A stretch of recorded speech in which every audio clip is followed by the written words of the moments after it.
President Biden this week issued pardons for a pair of birds, turkeys, chocolate, and Chip getting the traditional Thanksgiving presidential pardon. But presidents, as you know, can spare people from their fates as well. WATE 6 on your side legal analyst Greg Isaacs joins us. It's good to see you. Lori, it's great to be here. Here's the question. Why does the president, not a judge, get the final say in some legal cases? There's a difference between a pardon and a commutation, and for those turkeys to have been pardoned, they would have had to have been convicted of a criminal offense. Oh. So chocolate and Chip aren't the birds we think they are. No, I guess not. So now at the end of the year, people are petitioning governors, presidents for pardons and commutation, and let's break it down. Yeah, let's first talk about the process for a pardon. Let's talk about the difference. Okay. A pardon is something that happens after you are released from incarceration.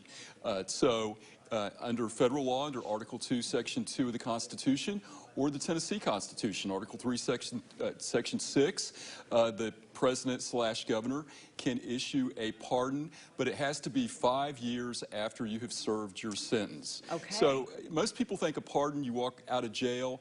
Not true.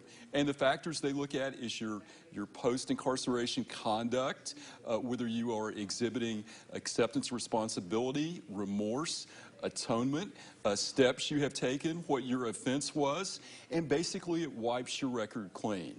You know, some people are surprised by some of the famous people who've been pardoned. I think that's kind of interesting, and why? It is, and we'll talk about those numbers in just a minute. But what you want if you are in jail this Thanksgiving or this Christmas is a commutation. Because a commutation is basically a get-out-of-jail-free card, and the president or the governor can open the doors. And basically they look at your age, whether you're suffering from a critical illness, your conduct while incarcerated, your offense, your criminal record, but they literally can commute your sentence and you would be free. But there are various, and it's done. Yeah. But let's talk about how difficult it is. Lori, you almost have as good a chance of winning the lottery as you do a pardon or commutation. Really? It's that tough? Yeah, and how do you do it? You apply. There are offices in the state, there are offices in the federal government, an extensive review process. Only 4% of petitions for clemency or pardons get granted. The most prolific in terms of commutations, President Obama, and he granted 1,715. President Clinton is the leader in pardons, 396.